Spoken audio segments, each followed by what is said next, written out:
me a pyramid. Have you ever wondered what might lie beneath the desert sands of Egypt?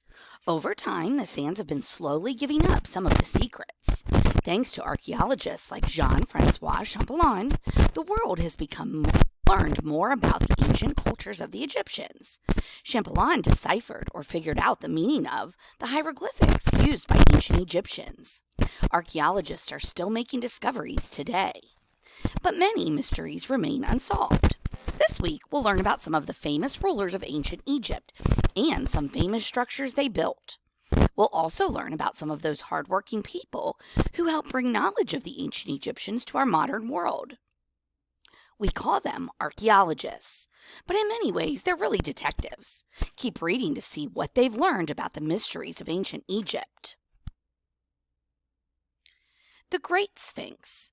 The Great Sphinx is the oldest existing monument in Egypt. It has the head of the man and the body of a lion, and has been around for more than 4,500 years. As centuries passed, wind-blown sands nearly covered it. In 1905, the sand was cleared away to show. Can you imagine how surprised people were to see how big it really was? From the front of it, the monument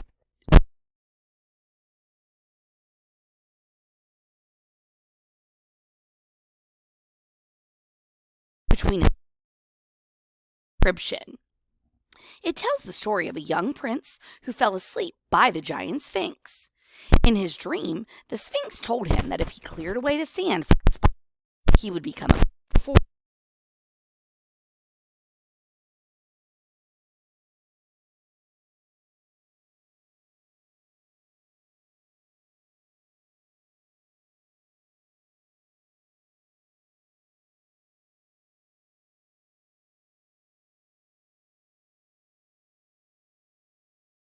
Constant blowing of desert sand and pollution, especially automobiles.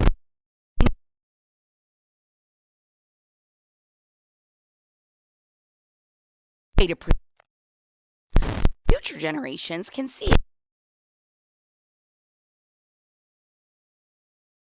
Last week, you learned that pyramids were tombs that held the mummy.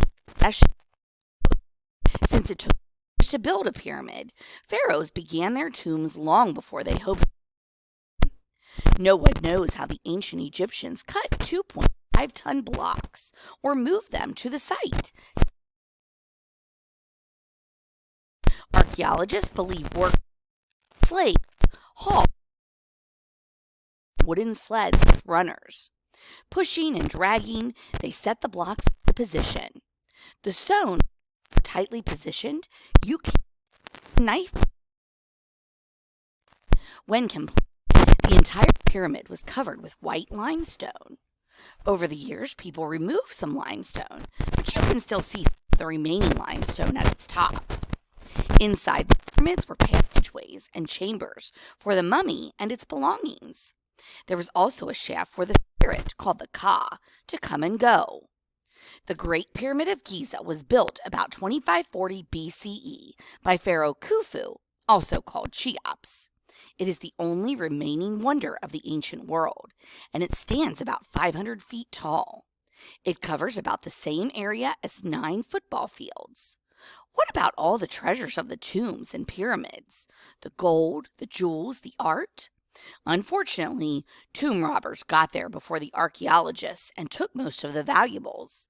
But one time, well, turn the page and read about what archaeologists found in King Tut's tomb. King Tutankhamun. King Tutankhamun, below right, is known to the world as King Tut. He ruled ancient Egypt from 1361 to 1352 BCE. His name is also spelled Tutankhamun. He became pharaoh of Egypt at the age of 9. Little is known about him, since his death at age 18 meant he ruled for less than a decade. For many years, archaeologists believe Tut's early death was not a natural event, but murder. An X-ray of his skull done in 1968 showed that it was fractured. Others believe he may have been poisoned. The most recent evidence indicates he might have died from malaria. After Tut died, another pharaoh tried to destroy any record of his years as a ruler, a common practice at the time. The existence of King Tut was pretty much forgotten until 1922.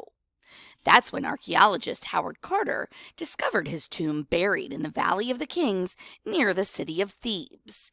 And if you look at the map right here, so here's Giza and Memphis. So this is where the Sphinx and the Great Pyramids of Giza are. Lower in the south, right here, we have the Valley of King and Thebes, which was the new capital. The tomb was hidden by rock and rubble from the discovery of another nearby tomb, the tomb of Ramses VI, one of the 27 tombs in the Valley of the Kings. King Tut was the only one still to contain his mummy and the beautiful treasure placed there for him. Tut's mummified body was found inside a container called a sarcophagus. Inside was a wooden coffin covered in gold foil. When the lid was opened, another gold-covered coffin was found. Inside that coffin was a third coffin made of solid gold and weighing more than 200 pounds. Inside, King Tut was found under a solid gold death mask wrapped in yards and yards of brittle bandages. About 143 pieces of jewelry were found on his mummy, and each of his toes were individually wrapped in gold. Hatshepsut, the first female pharaoh in 1503 BCE. When Hatshepsut's husband died, her stepson, Thutmose III, was too young to be pharaoh. It was common for the mother of a future pharaoh to take on the duties of ruler during his boyhood years and hold the title of regent. But Hatshepsut did something unheard of by ancient Egyptians. She announced that she would be pharaoh. Hatshepsut ruled for about 22 years. As pharaoh, she wore men's clothing and even a false beard. She became known as His Majesty. Her rule was marked by trade with other nations, especially the land of Punt, in the area now known as Somalia and Ethiopia. While her reign was mostly a time of peace, she also led successful military expeditions. Hatshepsut was also known for the many monuments built during her reign. Among the most famous are two obelisks at the entrance to the Temple of Karnak. Obelisks are four-sided pillars topped with a pyramid-shaped block. The Washington Monument is an obelisk. These obelisks were the tallest in the world at that time. When Thutmose III, pharaoh after Hatshepsut's death, about 1482 BCE, he ordered all of the inscriptions that honored his stepmother to be removed from the monuments she had built. Perhaps to wait so long to become pharaoh. He smashed her statues and even tried to stone over her obelisks. Hatshepsut's mummy has never been found. Ramses the Great. Ramses II, also spelled Ramses or Ramesses, had a long rule of almost 67 years, from 1279 to 1213 BCE.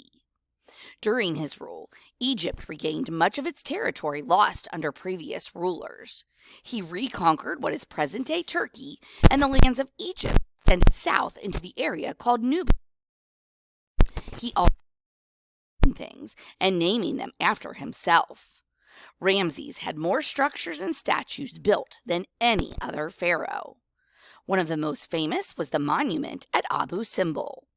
The many stone inscriptions tell what a wonderful pharaoh Ramses was. He required the stone so future pharaohs would have difficulty removing his name and inscriptions. Although Ramses' tomb was robbed of its treasures, his mummy was one. Today, you can find the pharaoh, one of the best preserved mummies ever, found at the Egyptian Museum in Cairo, Egypt. Archaeologist Kent Weeks. For decades, many archaeologists had gone into the Egyptian tomb called KV5 and given up after seeing all the debris and rubble.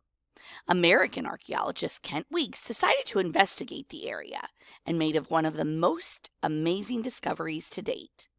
In 1995, he came upon a passageway leading to, at last count, more than 150 rooms.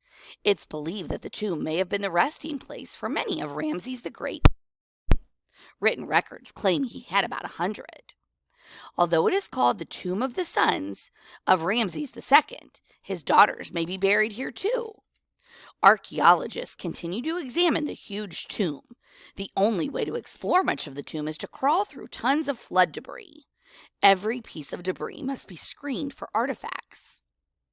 Archaeologists estimate it will take 90 years to excavate all of the rooms and passageways. The Suez Canal. In the 19th century, sailing from Great Britain to India meant sailing all the way around Africa. By connecting the Mediterranean Sea and the Red Sea, the Suez Canal cut about 6,000 miles off this journey. The man-made waterway was begun in 1859 by French engineer Ferdinand de Lesseps and opened in 1869. The canal stretches for almost 120 miles, from the city of Port Said on the north to the city of Suez on the south. It is the world's longest canal without locks. Locks are like gates that raise or lower a boat, so it can pass through a canal. The ownership and control of the Suez Canal has caused a lot of conflict between countries. The canal was often closed because of fighting and wars. Sunken vehicles, unexploded grenades, and other war debris had to be removed from the canal more than once. Today, the canal is controlled by Egypt. Thousands of ships pass through the canal each year, taking about 11 to 16 hours to complete the journey. The slow speed is to prevent damage to the canal banks.